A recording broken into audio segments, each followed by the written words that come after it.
السلام علیکم۔ آج منگل ہے، جولائی کی 28 تاریخ۔ میں ہوں خالد حمید، خبروں کے ایک بلیٹن کے ساتھ۔ ایران کے نائب وزیر خارجہ کاظم غریب آبادی نے کہا ہے کہ تہران نے ثالثوں کے ذریعے ہونے والے مذاکرات میں امریکہ کی پیش کردہ تجاویز مسترد کر دی ہیں۔ ان کے مطابق ایران نے یہ فیصلہ امریکہ کے غیر مناسب مطالبات کے باعث کیا ہے۔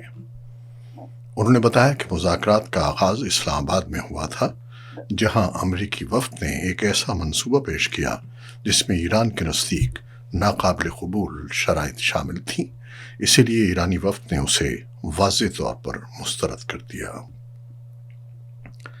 غریب آبادی کے مطابق امریکہ نے پہلے ہی اندیا دیا تھا کہ اگر اس منصوبے کو قبول نہ کیا گیا تو مذاکرات ناکام تصور کیے جائیں گے۔ بالآخر ایسا ہی ہوا اور امریکی وفد بات چیت ختم کر کے واپس چلا گیا۔ انہوں نے مزید کہا کہ ایرانی وفد نے مذاکرات جاری نہ رکھنے پر زور دیا اور نہ ہی درخواست کی، جسے انہوں نے ایران کی باوقار سفارتکاری کی مثال قرار دیا۔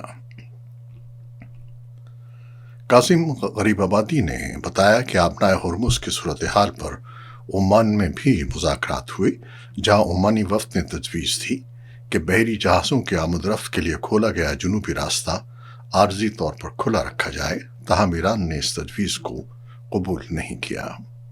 ان کے مطابق ایران نے واضح کیا کہ مذاکرات کے نتائج سے قاطع نظر اس کی اصولی پالیسی میں کوئی تبدیلی نہیں آئے گی اور آبنائے ہرمز سے متعلق اس کا موقف بدستور برقرار ہے۔ ایران کے وزیر صحت محمد رضا ظفرقندی نے دعویٰ کیا ہے کہ ملک کے جنوبی علاقوں پر امریکہ کے حالیہ حملوں میں 60 ایرانی شہری جاں بحق جبکہ تقریباً 670 زخمی ہوئے ہیں۔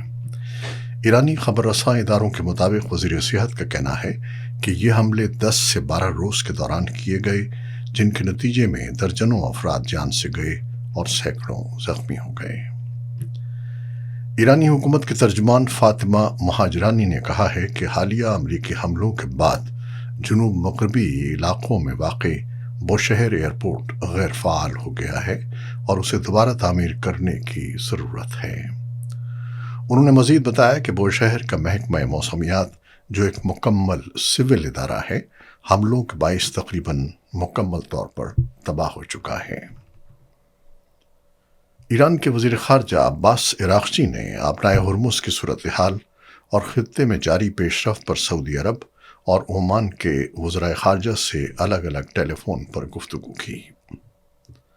ایرانی خبر رساں ادارے ایرنا کے مطابق عباس عراقچی نے عمان کے وزیر خارجہ بدر البوسعیدی اور سعودی وزیر خارجہ شہزادہ فیصل بن فرحان سے دو طرفہ تعلقات، علاقائی صورتحال اور سفارتی تعاون پر تبادلہ خیال کیا۔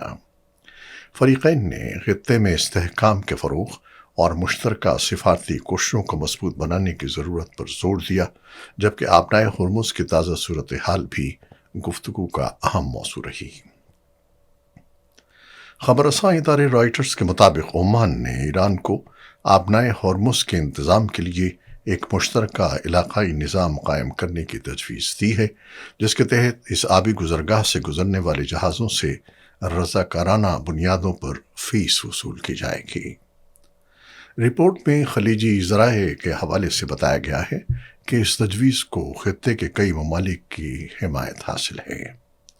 مجوزہ نظام کے تحت آبنائے ہرمز کا انتظام مشترکہ انداز میں کیا جائے گا اور کسی ایک ملک کا مکمل کنٹرول نہیں ہوگا۔ یہ ماڈل آبنائے ملاکا سے مشابہ ہے، جہاں حاصل ہونے والی فیس جہاز رانی، ماحولیاتی تحفظ اور ریسکیو سرگرمیوں پر خرچ کی جاتی ہے۔ عراق کے وزیر اعظم علی الزیدی نے سعودی عرب کے اس دعوے کی تحقیقات کا حکم دیا ہے کہ مملکت کو نشانہ بنانے والے ڈرون عراق سے ایرانی حمایت یافتہ ملیشیا نے لانچ کیے تھے۔ عراقی وزیر اعظم آفس کے بیان میں کہا گیا ہے کہ عراق اپنی سرزمین کو کسی بھی ہمسایہ ملک پر حملوں کے لیے استعمال نہیں ہونے دے گا، جبکہ اس معاملے کی تحقیقات جاری ہیں۔ 24 जुलाई को मकबूजा मगरबी किनारे के इलाके ताल नाबलुस में इसराइली आबादकारों और फ़लस्तीनी रहायशियों के दरमियान तसादुम हुआ। रिपोर्ट्स के मुताबिक इब्तिदा में फ़लस्तीनी रिहायशियों ने आबादकारों को पीछे हटने पर मजबूर किया, ताहम बाद में वो इसराइली फ़ौजियों के साथ वापस आ गए। इस दौरान फायरिंग के तबादले में एक फ़लस्तीनी, एक इसराइली आबादकार और एक इसराइली फ़ौजी हलाक हुए, जबकि बादअज़ां होने वाले तशद्दुद में रमज़ान ख़ानदान के 4 फ़लस्तीनी भी जान की बाजी हार गए। रिपोर्ट्स में कहा गया है कि मकबूजा मगरबी किनारे में हालिया अरसे के दौरान मुसल्लह झड़पों, फ़ौजी कार्रवाइयों, छापों, मकानात की मिसमारी, सड़कों की बंदिश और आतिशज़नी के वाक़यात में इजाफ़ा देखा गया है। और अब पाकिस्तान से ये खबर। पाकिस्तान के ज़ेरे इंतज़ाम जम्मू और कश्मीर के शहर रावलाकोट में पीर के रोज़ एहतजाज के दौरान झड़पें हुईं, जबकि एक ममनुआ एहतजाजी तहरीक के हामियों ने दारुल हुकूमत की जानिब मार्च करने की कोशिश की। इस दौरान तशद्दुद के वाक़यात पेश आए और मुतादिद हलाकतों की इत्तलात सामने आई हैं, ताहम मरने वालों की तादाद के हवाले से मुख्तलिफ दावे किए जा रहे हैं, जिनकी आज़ादाना तस्दीक नहीं हो सकी। सोशल मीडिया पर गर्दिश करने वाली वीडियोस जिनकी आज़ादाना तौर पर तस्दीक मुमकिन नहीं, उसमें पुलिस को मुज़ाहिरीन पर आंसू गैस इस्तेमाल करते हुए देखा जा सकता है। बादअज़ां दोनों फरीकों ने वाक़े के हवाले से एक दूसरे से मुख्तलिफ मौक़िफ़ इख्तियार किया। आज़ाद जम्मू कश्मीर पुलिस के मुताबिक मुज़ाहिरीन ने रावलाकोट के मुज़फ़्फ़रात में वाक़ एक सिक्योरिटी चौकी पर हमला किया, जिसके नतीजे में एक नीम फ़ौजी एहलकार जाँ बहक, 3 पुलिस एहलकार ज़ख्मी, जबकि रेंजर्स और पुलिस की गाड़ियों को भी आग लगा दी गई। हुक्काम ने मुज़ाहिरीन की अमवात की तस्दीक नहीं की। दूसरी जानिब एहतजाजी कमेटी के रहनुमा फ़हीम अकबर ने इब्तदाई तौर पर 5 मुज़ाहिरीन की मौत का दावा किया, जबकि बाद में कमेटी के सीनियर रहनुमा लियाकत हयात ने कहा कि रावलाकोट से 18 मुज़ाहिरीन की लाशें बरामद हुई हैं। बैनुल-अक़वामी ख़बर रसां इदारों ने दोनों फरीकों के दावे रिपोर्ट किए हैं, ताहम उनका कहना है कि किसी भी दावे की आज़ादाना तस्दीक मुमकिन नहीं हो सकी। एहतजाजी कमेटी के मुताबिक जाँ बहक होने वालों में रावलाकोट से ताल्लुक़ रखने वाले उस्मान नज़ीर भी शामिल हैं, जो कमेटी के रहनुमा उमर नज़ीर के भाई थे। वाक़े से चंद घंटे कबल उमर अजीज़ ने अपने हामियों से एहतजाज को पुरअमन रखने की अपील की थी।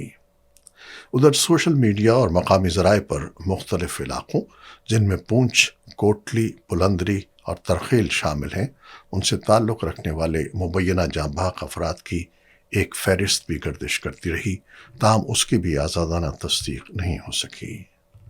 मकामी ज़राए के मुताबिक बदअमनी के दौरान इलाक़े के बेशतर हिस्सों में मुवासलाती निज़ाम मुतासर रहा, जिसके बाइस ज़मीनी सूरत हाल की तस्दीक और मालूमात तक रसाई महदूद हो गई।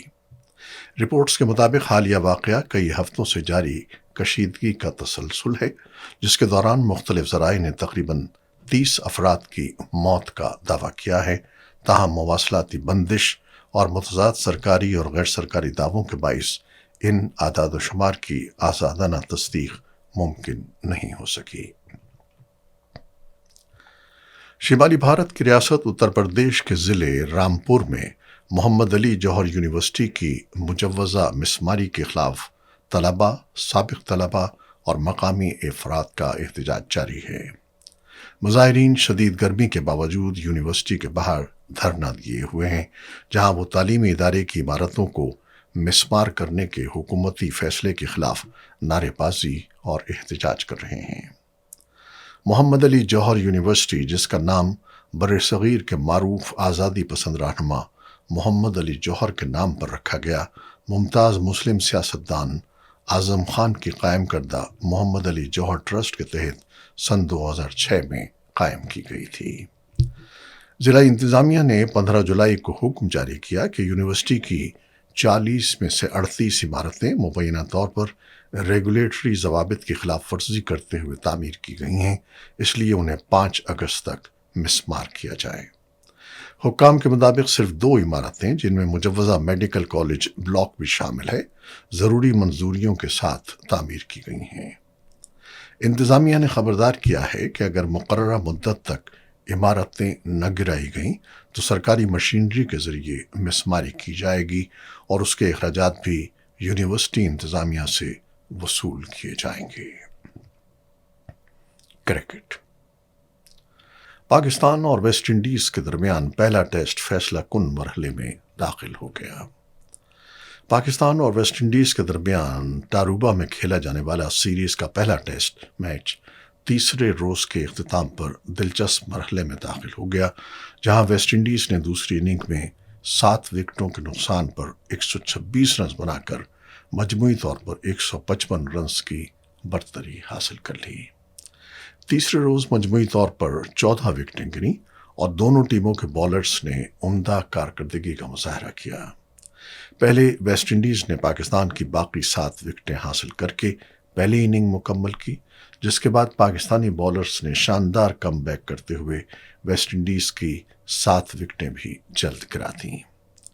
पहली इनिंग में 29 रन की बरतरी हासिल करने वाली वेस्ट इंडीज़ की दूसरी इनिंग्स का आगाज़ मुश्किलात से दो चार रहा और इब्तदाई 4 विकेटें टीम के 50 रन मुकम्मल होने से पहले ही गिर गईं। वेस्ट इंडीज़ की तरफ से चंद्रपाल 35 रन के साथ नुमायां बल्लेबाज रहे, जबकि जस्टिन ग्रेव्स ने 20 रन बनाए।